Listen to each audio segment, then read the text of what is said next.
Hello candidates, बहुत दिनों बाद मैं ये वीडियो बना रही हूँ और इसके पीछे बहुत सारे रीज़न्स हैं।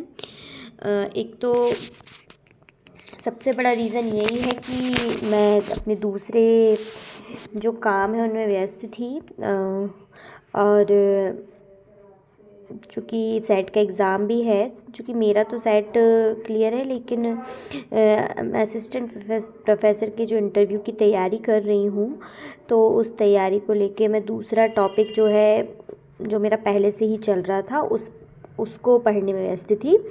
और ये जो ग्रुप थ्योरी है वो थोड़ा सा मैंने इसको अपने अभी छोड़ दिया था, क्योंकि कोई ऐसा कुछ टॉपिक थे जो मुझे कवर करने थे पहले। तो चूँकि अब वो हो चुके हैं, तो हम जल्दी से इस सीरीज़ को कंप्लीट करेंगे। हम रिलेटेड थ्योरम्स, ग्रुप थ्योरी के रिलेटेड थ्योरम्स पढ़ रहे थे, लेकिन उस थ्योरम को पढ़ने के लिए आपको कुछ छोटी छोटी डेफिनेशंस पता होनी चाहिए। जैसे हमने ग्रुप क्या होता है, सब ग्रुप क्या होता है, ये सब, और ग्रुप के अंतर्गत आबेलियन ग्रुप क्या होता है, ये सब हमने पढ़ लिया था। मोनोइड, ग्रुपोइड क्या होता है सब। लेकिन अब जितने भी ग्रुप से रिलेटेड, ग्रुप थ्योरी में ग्रुप से रिलेटेड जो थ्योरम्स आएंगे, वो सारे साइक्लिक ग्रुप से रिलेटेड होंगे। तो हमें पता होना चाहिए कि साइक्लिक ग्रुप क्या होता है।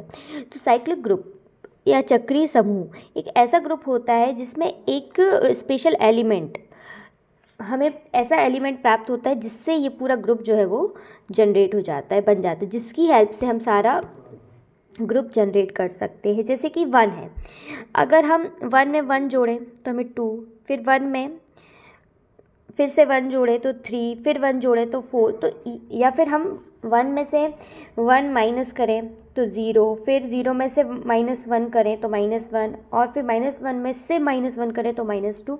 इस तरह से हमें ये एक बड़ा सा सेट प्राप्त हो जाएगा, और ये सेट जो होगा Z होगा। Z मतलब पूर्णांकों का समूह होगा, कैपिटल Z।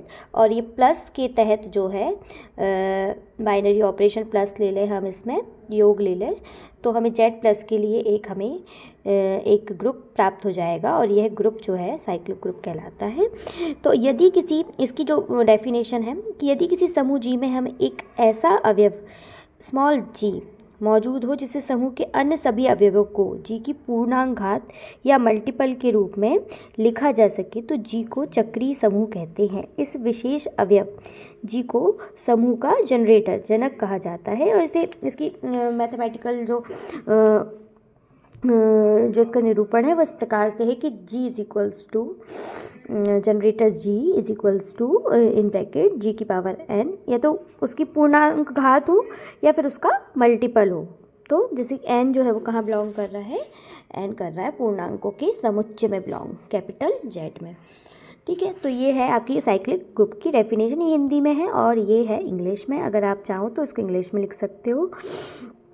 इसको भी मैं रीड आउट कर देती हूँ। एब्स्ट्रैक्ट अलजेब्रा में साइक्लिक ग्रुप जो है is a group that can be generated by a single element. This means every element in the group can be expressed as an integer power or an integer multiple, additive notation के लिए, है ना, of that specific element known as the generator. Formal definition जो है, मतलब ये तो ये है कि आपको एक्सप्लेन किया गया, पर डेफिनेशन अगर आपसे पूछे तो आपको ये लिख के आनी है पेपर में, जो फॉर्मल डेफिनेशन है।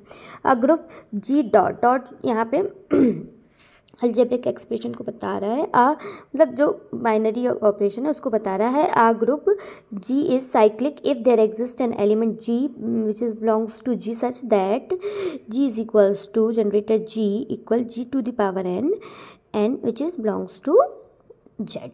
इन additive notation G plus, the definition is, अगर G प्लस है तो इसके लिए इस तरह से होगा। तो ये इंग्लिश में है।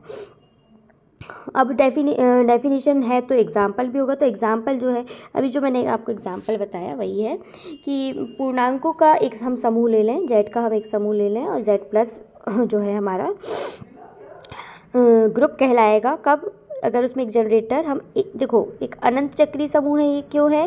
क्योंकि इसका जनरेटर 1 है, इसमें हम 1 को बार बार जोड़ भी सकते हैं तब भी हमें ग्रुप मिल जाएगा, और 1 को बार बार घटाएंगे तब भी हमें वही ग्रुप मिल जाएगा। ठीक है, और मॉड्यूल के लिए भी है, इस मॉड्यूल की डेफिनेशन भी इसको फुलफिल करती है, चक्रीय ग्रुप को। तो जेड प्लस जो है वो एक चक्री ग्रुप होता है। ऐसे ही अलग अलग ग्रुप में अलग अलग बाइनरी ऑपरेशन के साथ हम चेक कर सकते हैं कि वह चक्री ग्रुप बना रहा है या नहीं बना रहा है। अब इससे रिलेटेड जो भी हमारे थ्योरम्स हैं वो मैं आपको अगले वीडियो में एक्सप्लेन कर दूंगी, और आप एक साथ ही वो सारे थ्योरम अगर एक बार रीड कर लेंगे तो एमपी सेट में ज़रूर आपको ग्रुप थ्योरी से 5 से 6 उससे ज़्यादा भी क्वेश्चन मिल सकते हैं, जो एग्जैक्ट मतलब पूरा स्टेटमेंट ही होता है। अगर आपको स्टेटमेंट अच्छे से पता है, डेफिनेशन अच्छे से पता है, तो आप सही ऑप्शन टिक कर सकते हैं। तो ज़्यादा स्ट्रेस ना लें, 1 तारीख को एग्ज़ाम है और उसकी भी जानकारी आ गई है। अभी मैंने देखा था कि 20 तारीख से एडमिट कार्ड मिलने लगेंगे, तो 12 से 3 एग्ज़ाम है और 20 तारीख को से एडमिट कार्ड मिल जाएंगे। 1 मार्च को आपका सेट का पेपर है। तो जल्दी जल्दी मैं सारे जितने भी मेरे पास ग्रुप थ्योरी से रिलेटेड थ्योरम्स हैं वो आपके सामने रिलीज़ कर दूंगी, तो वो आप ज़रूर एक बार रीड आउट कर लें, तो बहुत अच्छी आपकी इससे तैयारी हो जाएगी। थैंक यू सो मच, और कोई भी डाउट हो तो ज़रूर आप मुझसे पूछ सकते हैं। Thank you so much.